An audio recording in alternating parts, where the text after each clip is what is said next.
Welcome to KTV Telugu. నేను వసంత్. మాటలు కోటలు దాటుతాయి, చేతలు గుమ్మాలు దాటవన్న సామెత ఉండనే ఉంది కదా. తెలంగాణ సర్కార్ ఇప్పుడు అదే పనిలో ఉన్నట్లుగా కనిపిస్తోంది. అధికారానికి రాకముందు ఎన్నో హామీలు ఇచ్చి వాటిని ఇప్పుడు బుట్టదాఖలు వేసిందన్న ఆరోపణలు వస్తున్నాయి. పెద్దలు హోంవర్క్ సరిగ్గా చేయలేకపోవడంతో ఎక్కడ వేసిన గొంగడి అక్కడే అన్నట్లుగా పరిస్థితి తయారైంది. సంక్షేమం కనిపిస్తే చాలా, అభివృద్ధి మాట ఏమిటని జనమే ప్రశ్నించే పరిస్థితి వచ్చింది. బీఆర్ఎస్ ప్రభుత్వం రాష్ట్రాన్ని అధోగతి పాలు చేశారన్న అపవాదును కేసీఆర్ గట్టిగానే మూటగట్టుకున్నారు. సంక్షేమం పేరుతో రాష్ట్రాన్ని దిశాహీనంగా నడిపారని పెద్దగా చెప్పాల్సిన పని లేదు. గత 10 ఏళ్ల కాలంలో హైదరాబాద్ తప్పితే ఎక్కడా అభివృద్ధి కనిపించలేదు. కేసీఆర్ కుటుంబ అవినీతిని బహిర్గతం చేసి కోర్టుకు ఈడ్చుతామని ప్రగల్భాలు పలికిన కాంగ్రెస్ నేతలు ఇప్పుడు ఎందుకో చెప్పబడిపోయారన్న అభిప్రాయం వ్యక్తమవుతోంది. అటువంటి పనులకు తొందరేమీ లేదన్నట్లుగా రేవంత్ అండ్ కో ప్రయత్నిస్తున్నారు. తెలంగాణలో కాంగ్రెస్ అధికారానికి వచ్చిన మొదటి ప్రెస్ మీట్లోనే మంత్రి దుద్దిళ్ల శ్రీధర్ బాబు రాష్ట్ర ఆర్థిక పరిస్థితిపై కామెంట్ చేశారు. విద్యుత్ రంగం ఎటుపోతుందో అర్థం కావడం లేదని కాంగ్రెస్ పార్టీ ప్రకటించింది. మొత్తం వ్యవహారంపై శ్వేతపత్రం విడుదల చేస్తామని తెలిపింది. కానీ జరిగిందేమిటి? రాష్ట్ర ఆర్థిక పరిస్థితిపై రేవంత్ ప్రభుత్వం శ్వేతపత్రం విడుదల చేసిన మాట వాస్తవం. అది కేవలం తూతూ మంత్రంగా తయారైంది. ఒట్టి తెల్ల కాగితంగా మిగిలిపోయింది. శ్వేతపత్రం తప్పుల తడకగా ఉందని ప్రతిపక్ష బీఆర్ఎస్ ఆరోపించినప్పటికీ కాంగ్రెస్ వైపు నుంచి ఎలాంటి సమాధానము రాలేదు. పైగా బీఆర్ఎస్ హయాంలో జరిగిందేంటో చెప్పేందుకు కేటీఆర్ స్వయంగా ఓ శ్వేతపత్రం విడుదల చేసి పవర్ పాయింట్ ప్రజెంటేషన్ ఇచ్చారు. దానికి కౌంటర్ చేసే గట్టి ప్రయత్నాలేవి కాంగ్రెస్ వైపు నుంచి కనిపించలేదు. పైగా తిరిగి అధికారంలోకి వస్తానన్న అతి విశ్వాసంతో కేసీఆర్ 22 ఖరీదైన కార్లు కొని విజయవాడ వర్క్ షాప్ లో పెట్టారని రేవంత్ రెడ్డి బాంబు పేల్చారు. అలా చెప్పి ఊరుకున్నారే తప్ప అందులో ఎంత మేర స్కామ్ జరిగిందో ఆయన చెప్పలేదు. వాటిని విజయవాడ నుంచి ఎప్పుడు రప్పిస్తారో వివరించలేదు. ఎవరు ఏ ఖాతా కింద కొన్నారు, ఎంత ఖర్చు పెట్టారు, ఇప్పుడు వాటిని ఎలా వినియోగిస్తారో వెల్లడించలేదు. ఇంతకంటే ఉదాసీనత మరొకటి ఉంటుందా అని సామాన్య జనం ప్రశ్నిస్తున్నారు. 6 గ్యారెంటీల అమలు కోసం ప్రభుత్వం కంకణం కట్టుకొని ఉందని ప్రభుత్వం తొలి రోజే ప్రకటించింది. ఈలోపు ప్రభుత్వ ఖజానాకు డొల్లపెట్టే చర్యలు కూడా మొదలయ్యాయి. పథకాలు అమలులో చిత్తశుద్ధి, ముందు జాగ్రత్త లోపించిందన్న ఆరోపణలు కూడా వస్తున్నాయి. 6 అంటూ మొదట 2టినే అమలు చేశారు. అందులో తక్షణమే ఖజానా నుంచి డబ్బులు బయటకు వెళ్లే అవకాశం లేని పథకాలను తెర మీదకి తెచ్చారు. టీఎస్ఆర్టీసీ బస్సుల్లో తక్షణమే మహిళలకు ఉచిత ప్రయాణం కల్పించారు. ఆరోగ్యశ్రీ పరిమితిని 10 లక్షలకు పెంచారు. కాకపోతే బస్సు ప్రయాణంపై ఒక అధ్యయనం లేకుండా తొందరపాటుగా అమలు చేశారన్న చెడ్డ పేరు వచ్చేసింది.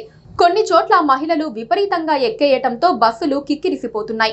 కెపాసిటీకి మించి ప్రయాణం కష్టమవుతోంది. మగవారు, పిల్లలు ఎక్కే అవకాశము కనిపించటం లేదు. మగవారికి ప్రత్యేక బస్సులు వేస్తామని ఒక ఫిల్లర్ వదిలారు.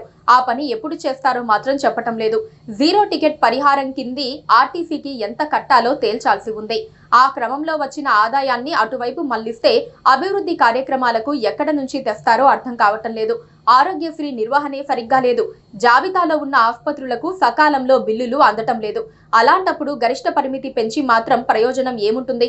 మరోపక్క ఖజానా ఖాళీగా ఉందని ప్రభుత్వం చెబుతోంది. అయినా సరే ప్రచార పటాటోపానికి మాత్రం వెనకాడటం లేదు.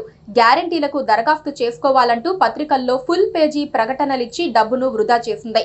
మంత్రి లేదా అధికారి ప్రెస్ మీట్ పెట్టి దరఖాస్తులు ఆన్లైన్లో అందుబాటుకు వచ్చాయని చెబితే సరిపోయేదానికి పబ్లిసిటీ స్టంట్ ఎందుకన్నది పెద్ద ప్రశ్నే అవుతుంది. కాంగ్రెస్ పాలనలో వ్యయమే గానీ అభివృద్ధి కనిపించే అవకాశాలు ఉండకపోవచ్చు అంటున్నారు. కొత్త ప్రాజెక్టులు, కొత్త పరిశ్రమల స్థాపన కోసం ఏం చేయబోతున్నారో చెప్పలేకపోతున్నారు. ఉన్నవి ఊడ్చుకుపోయే ప్రమాదం ఏర్పడుతుందంటే ఆ దిశగా దృష్టి పెట్టాల్సిన CM Revanth Reddy, deputy CM బట్టి విక్రమార్క ఇప్పుడు ఢిల్లీ టూర్లతో బిజీగా ఉన్నారు. ప్రతిపక్షంలో ఉన్నప్పుడు ఏ అంశాలను స్కాములుగా చూపారో వాటిని నిరూపించే ప్రక్రియ వేగం పుంజుకోలేదు. మేడిగడ్డ కుంగినప్పుడే కాంగ్రెస్ కూడా సరైన రీతిలో స్పందించలేదన్న అపవాదును మూటగట్టుకుంది. పోలవరం కాంట్రాక్టర్ రాజకీయ నాయకులందరికీ మిత్రుడు కావటమే ఇందుకు కారణమన్న ఆరోపణలు వచ్చాయి. అధికారానికి వచ్చిన తర్వాత కూడా నీటిపారుదల ప్రాజెక్టుల సంగతి తేల్చేద్దామన్నట్లు మాట్లాడిన కాంగ్రెస్ పార్టీ మేడిగడ్డను కనులారా చూసేందుకు వెళ్లడానికే 3 ఏళ్లు పట్టింది. సిట్టింగ్ జడ్జి చేత విచారణ జరిపిస్తానని శాసనమండలి సాక్షిగా ప్రకటించిన సీఎం రేవంత్ రెడ్డి ఇంకా ఆ దిశగా అడుగులు వేయలేదు. విద్యుత్ శాఖపై సమీక్ష నిర్వహించిన రేవంత్ రెడ్డి ఆ డిపార్ట్మెంట్ పనితీరుపై తీవ్ర అసంతృప్తి వ్యక్తం చేశారు. ట్రాన్స్కో సీఎండీగా పనిచేసిన ప్రభాకర్ రావు రాజీనామాను ఆమోదించవద్దని మరుసటి రోజు జరిగే సమీక్షా సమావేశానికి ఆయన్ను కూడా ఆహ్వానించాలని ఆదేశించారు. అయితే మరుసటి రోజు మీటింగ్ కు ప్రభాకర్ రావు హాజరు కాలేదు. అదేమంటే తనను ఎవరూ పిలవలేదని, సీఎం పిలిచారని చెబితే తప్పకుండా వెళ్లేవాడినని ప్రభాకర్ రావు మీడియాకు చెప్పారు. ఆ తర్వాత ఏం జరిగిందో కానీ అంతా సైలెంట్ అయిపోయారు. విద్యుత్ శాఖ పనితీరుపై అడిగేవారు లేరు. రైతులకు ఎన్ని గంటలు విద్యుత్ అందుతుందో చెప్పేవాళ్లు లేరు. రేవంత్ రెడ్డి అధికారానికి వచ్చిన తర్వాత రాష్ట్రాభివృద్ధికి తీసుకున్న చర్యలేంటో ఎవరికీ అర్థం కావటం లేదు. కొత్త కంపెనీలు రావటం లేదు. ఉన్న కంపెనీలు వెళ్లిపోతున్నాయి. కేటీఆర్ మంత్రిగా ఉన్నప్పుడు పరుగులు పెట్టిన ఐటీ సెక్టార్ ఇప్పుడు కుంటి నడక నడుస్తోంది. ఐటీ కంపెనీలు అప్పుడే పక్కచూపు చూస్తున్నాయన్న వార్తలు తెలంగాణ ప్రజలను కలవరపెడుతున్నాయి. అంతకంటే ఆందోళనకర విషయం మరొకటి ఉంది.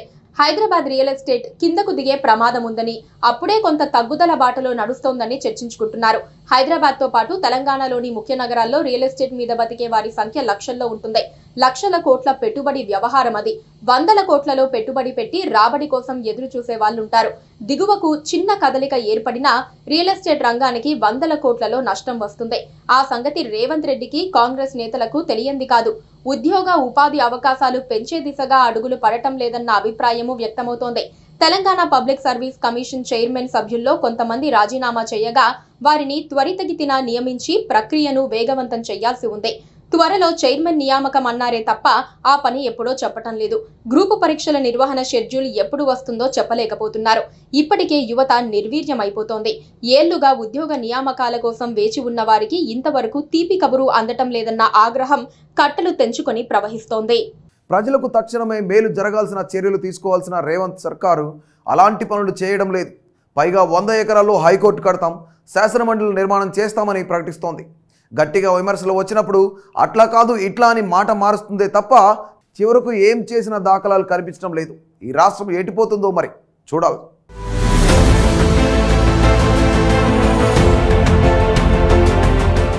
Please subscribe to KTV Telugu. KTV Telugu. KTV Telugu channel.